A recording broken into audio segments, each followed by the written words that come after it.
Hey, welcome to Conscious Casey. I'm Casey.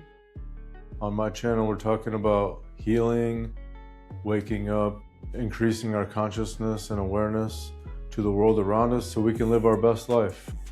So if you like that kind of stuff, please subscribe. All right, so today, this little matrix that I've developed here, nervous system regulation. And we're going to talk about why that is important and how you can apply nervous system regulation to achieving your goals and getting what you want in life. So first of all, let's talk about trauma, right? The big T word in the middle here, right? That's a key way that our nervous system gets off, especially when we're young. Trauma can show up in all kinds of ways in our lives, and it's different for everybody. The same kind of scene or situation in somebody's childhood can cause trauma, and the same scene or situation in somebody else's life might not cause trauma. Everybody's different, everybody's psyche is different, so we're all affected by life in different ways. But I just want to show how trauma can show up in your life on an ongoing basis, because we're trying to come back to ourselves. We're trying to find calm and peace and love in our lives. And trauma really F's that up, okay? It really causes a separation of ourselves. So I'll just go through some things. This is not all encompassing, and I'm not a therapist. Okay, these are just observations and things I've learned along the way. All right. Do you ever get done with the conversation? You're like, oh my gosh, I forgot to mention that. Well, this is it. I had on my other chart, I modified this a little bit. You'll see it different in a moment. But one of the biggest things that have affected my life and affects millions and millions of people is addiction. And we try to deal with this trauma, the effects of trauma, complex PTSD, ADHD, different kinds of reactions to trauma with addictions, like cigarettes, vapes, drugs, alcohol, shopping. What else? What other addictions? Sex addiction. We're just trying to feel good. We're just trying to calm our nervous system. We have these energy blockages in our body, in our mind, and we're trying to cope with life.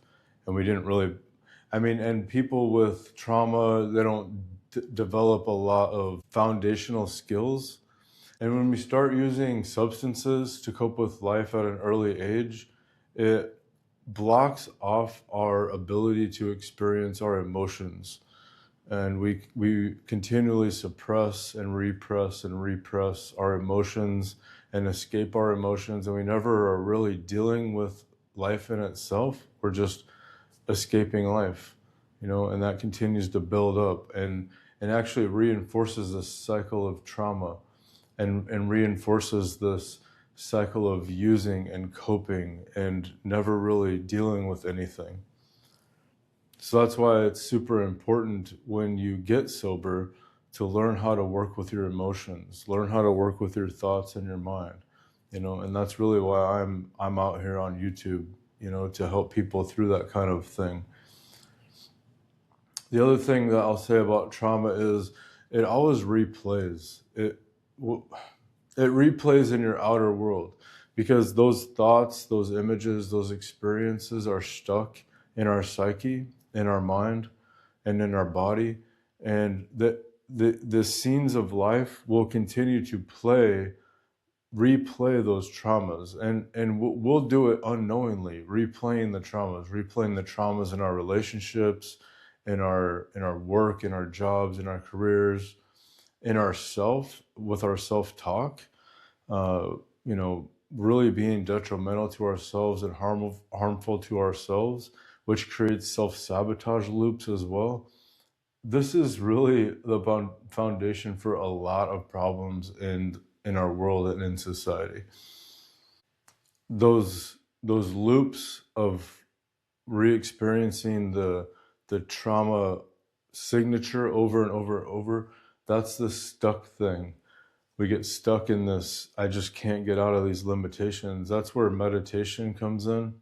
And we'll talk about that in a moment. Some different ways that we can regulate our nervous system and actually deal with the trauma, like with breath work and therapy using EMDR, and really re-deal with the things that we could never handle before. But we'll get into that in a moment. And by the end of this video, you should be able to properly begin to deal with your trauma and deal with these kind of things that really have a big impact on our lives.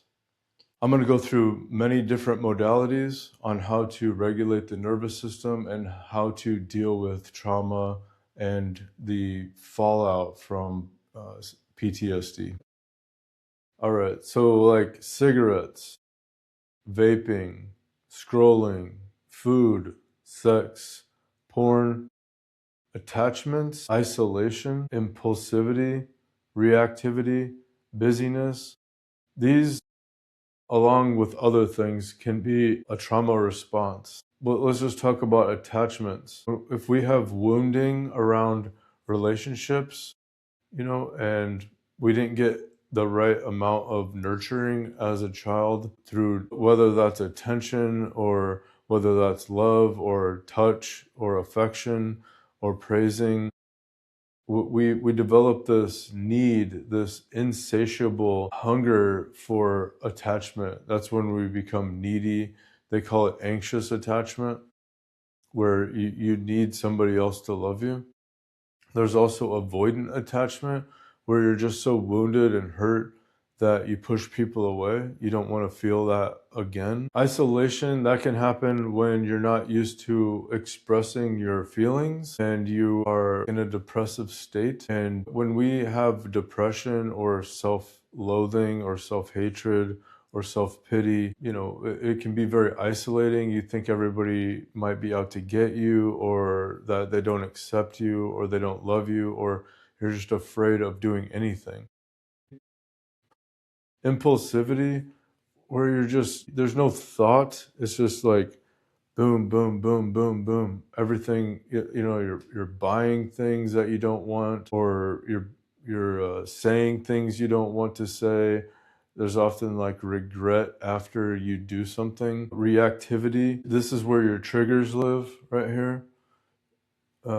It can be anything. Anything can be a trigger. This black magic marker could be a trigger for you, or somebody looking at you too long, or standing in line too long, or reminds you of somebody when you were growing up, like your dad, like somebody who's really strict with you, or like very micromanaging, trying to tell you to do things. That could be a trigger. And busyness, I've dealt with this most of my life, just always signing up for new things and trying new things and like filling my schedule with busyness, because if I stop for a moment, I'll have to feel.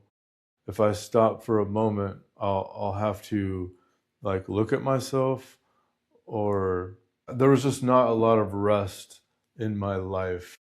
There was long periods of life where I was like, I don't relax. Okay, I have money to make, I have business to run, I have things to work on. Like there is no time for rest. And there is time for rest. Anyways, this is stuck over here. This is stuck. These are repetitive patterns that we run through, just trying to be okay, just trying to feel okay. There's no fault, blame, or guilt or shame over here. These are just part of life, And I'm going to talk about like nervous system regulation. That's just one aspect of this that can help reduce the need for these kinds of things. All right, so let's come over to this side. Nervous system regulation, really I'm talking about vagus nerve. You can look that up. That is a large nerve in your nervous system that kind of gets tightened up, wrapped up, and it causes a lot of these down here: reactivity, busyness, impulsiveness, and that goes along the lines of all these other things, just trying to feel okay. All right, so nervous system regulation. How do we regulate our nervous system? One of the easiest and best ways to regulate the nervous system is through breath. This can be an instant regulator, taking 4 counts of breath in through the nose and then blowing it out slowly for an extra long period of time, really emptying out all the air out of the belly and lungs. Then again, this is an instant calmer. Movement. So some of these are instant help for regulating nervous system, but also some of them are long term. Our nervous system can get really tight, it can get really rigid. That can be your way of being. That was my way of being for a really long time, just nervous about what people thought about me, if I'm doing the right things, if I'm going the right places. Really not identified with myself, really identified with everybody around me. That's also related to trauma. So movement, crucial. Movement gets energy flowing, right? Trauma creates a lot of blockages in the body, and we start storing our energy and emotions and feelings in our body. We're not expressing them because we're running away from them. We're not checking in with ourselves. We're not feeling our feelings. Human being bodies are meant to have emotions and feelings, and they come up and they come out. We get angry, we get sad, we get glad and happy and joy and grief and all the beautiful things of being a human being. We kind of get wrapped up and we start suppressing those things because we can't be who we are around certain people and we don't feel safe and our nervous system is not regulated. So movement, whether that's a walk, a run, yoga is super helpful for this. Stretching, any kind of movement, hiking, biking, playing frisbee, playing volleyball, any kind of movement, definitely on a daily basis if possible. Weightlifting, this is how people are regulating their nervous system. Frequency, all right? Om or singing or mantras. You can play binaural beats in your ears to like harmonize the frequencies in your brain and in your nervous system. These chants and mantras are super old, some of them, and they're meant to vibrate at a certain frequency and bring everything into harmony. Om is A-U-M. So you can feel that vibrating down here. Ooh, you feel it vibrating up here. You feel it vibrating from the neck up. It's frequencies. I use frequencies a lot coming out of a super traumatic time in my life to harmonize, like I said, harmonize the frequencies in my body and in my mind. Because things were just crazy all over the place. And everything is moving, everything is vibrating, and vibrations are frequencies. So it makes sense like the bell that monks ring, dong, singing bowls and whatnot, they emit a frequency. Therapy, obviously. EMDR was super crucial and unlocked a new level of calm in me. It allowed me to work through a lot of like flashes of memories that I always went back to from childhood through adulthood. Like all the traumas are kind of just hanging out around in the background for me. And EMDR, when we started working through those, they're like all on the same timeline in my mind and in memory. They're like linked together somehow. And it just started zapping them. Zap, couldn't go back to them anymore. And that gave me a lot of relief and it allowed my nervous system to relax just a whole nother level. So EMDR therapy, talk therapy, we got to get these things up and out. We got to shed the light on the trauma. You're only as sick as your secrets, we say in recovery. So when we have no more secrets, when we let go of all the hurt and pain and trauma, and work through it with somebody who's safe and that can support us, then they're not on our conscious all the time anymore. We can learn to relax. We can learn to start trusting in life again. We can connect to the universe, God, spirit, source again, and, develop some faith and open back up to life and resensitize ourselves to life. Not live in isolation, not have these attachment wounds anymore where we need a boyfriend or a girlfriend, to be okay. We're just okay with ourselves. And that creates healthy intimacy as well. All right. Resourced. I skipped mindfulness. Mindfulness is about staying in the present. Mindfulness is about, I am here talking to the camera, in this body with this board. I'm not thinking about the past. I'm not thinking about the future. Because when we think about the past, what comes up? Shame, regret, guilt. It can come up. Obviously you can have good memories as well. When we're thinking about the future, sometimes we're thinking about fearing the future. What's going to happen? What if this? What if that? These create signatures in the body of always mental time travel, back and forth and back and forth. Mindfulness brings us into balance, brings us into the present moment. Because when you're in the present moment, as long as you're not like actively being tortured, you're probably in a good place. When you're doing the dishes, I remember one day I was doing the dishes and I was thinking about the past and I was just suffering so hard, regret and remorse and guilt and grief. And I just snapped out of it one moment. I was like, Casey, seriously, you're doing the dishes right now. Just be with the dishes and the bubbles, and then, the misery subsided because those scenes of life don't exist anymore. They're only in my memory. And if I want to continue to make them alive and keep them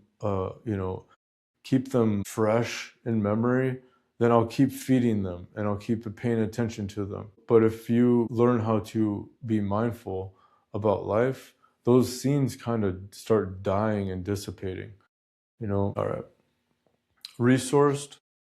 This goes back to therapy kind of, and all of these. Resourced means that you've gone deep on these things. Okay? Resourced means that my normal reaction to being dysregulated, being triggered, is my breath. I immediately pop into my breath. That's being resourced. That's like building good habits, movement. I'm having a down day. Everything really sucks. I can go for a run. I can go to the gym. I can go, play frisbee with a friend or something. These have started to become ingrained in your life. That's what being resourced is. Because when you're resourced, you can really start handling everything in life. You can deal with death. You can deal with conflict. You can deal with somebody betraying you or something like that. You're like, that's not about me. Or you can deal with the judgment from other people. That's not about me, that's about them. I check in with myself, I inventory myself, I'm conducting myself well. I don't really have to fall into that frame that they're giving me. So that's being resourced. Trigger work. So if you have obvious triggers, working through them while being resourced, while being with your breath and going to therapy, purposefully going into triggers, not like fully, and especially not if it's like around abuse or severe trauma or anything, but like social things or, unfounded fears. That's what I'll say. When we do trigger work, we're purposefully exposing ourselves even just a little bit at a time, trying to open back up to life, trying to open our hearts. We can close our hearts pretty easily because we've been hurt or traumatized, and this is about keeping our heart open all the time, going to the family things, going back to our hometown, going to places where you might have had a traumatic event or something on purpose because you're an adult now. You're okay now. You're safe in your body. You're safe with your breath. You have these modalities that help you on a daily basis. Journaling. I forgot journaling on here. Journaling. All right. You can start working through those triggers.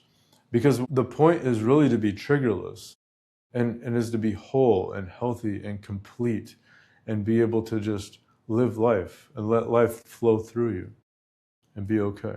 Co-regulation, this is about being around people that are calm, being around people that are regulated. I remember when I first got sober and got off the streets after like losing everything in my life. I was doing well. I was, living life, but I would go back to these dysregulated people because it was familiar. We go back to the familiar.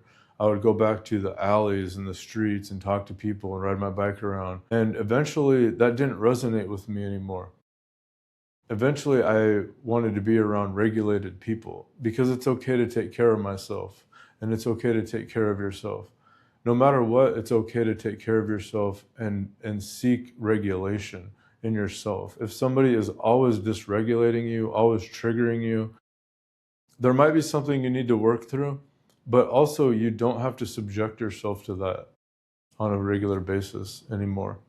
So co-regulation is being around people that are regulated, that are calm, that are, working through their things. Not always. We all have emotions, and we all, get pissed off sometimes, or we feel grief sometimes, or get sad, and that's okay. This is about really people running around that are super unregulated and traumatized. It's not their fault, but you don't have to be subjected to that. That they need help, and you can tell them, I'm here for you and whatnot, but you don't have to you don't have to sacrifice yourself for them. They need to find these things as well. And you can do that by setting a good example and realizing that you can overcome this dysregulation from trauma. Self-talk, first about regulation, I'm going to be okay. It's going to be okay. We get dysregulated, we get off track, the boss says something to us, the friend says something to us, you lose your phone, you get in a car wreck, then you step in a mud puddle, like all in, an hour. Our mind can get really spun up thinking all the bad things. Life is out to get me. I'm never going to get out of this. Life is too hard. Life is unfair. All these things. So we gotta be mindful and realize, do I not have meditation on here? Meditation. One of the most important things, because meditation slows everything down. And we can see this talk coming very slowly, and we're like, no, that's not the direction we want to go. We want to go this other direction. It's going to be okay. This isn't going to be like this forever. Everything's going to be working out. This is only temporary. This is good self-talk, positive self-talk. And that allows us to soothe ourselves. This last thing, soothe ourselves. We're self-soothing. Sometimes I need to retreat from life, and I need some time alone, and I need some time to think, and I need some time to not think, and I need some time to be quiet. And that gets my nervous system re-regulated. Meditation, I can't believe I forgot that on there. It's kind of mindfulness, but meditation, just sitting down in quiet and being with your breath and being with your body, is super helpful in nervous system regulation, because sometimes my mind just gets crazy, which triggers like a dysregulated nervous system, and then I'm off running and I'm reactive and I'm busy and I'm impulsive. And anyways, meditation just brings that all back down, brings it all back to center. Some breath and some meditation brings it back to center. So I hope this helps. Okay, one other thing. When we start working on this is, lots of people work on quitting these things. Quitting this. I gotta quit the cigs, I gotta quit the vape, I gotta quit the scrolling, I gotta quit the food, the sex, porn, attachments.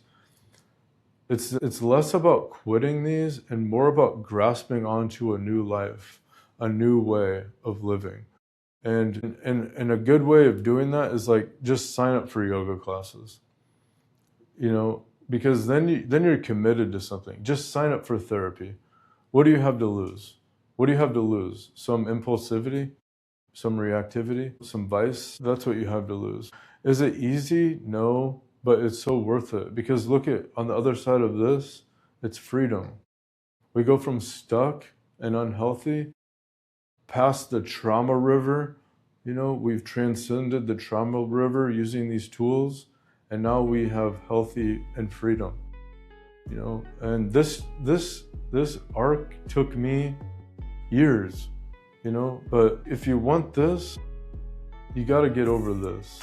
You got to get through this. And I know it's hard, but find people, find the resources, find the right therapist. If you go to a therapist and you don't think they're good or they're working or they're for you, then leave them and go find a new one. Find groups and support groups. There's lots of support groups out there. My links are in the description as well if you want to talk, or if you need, or if there's anything I can help you, we can do a call. All right, I'm going to leave it at that. I love you. I wish you well on your expansion of consciousness. See you in the next video.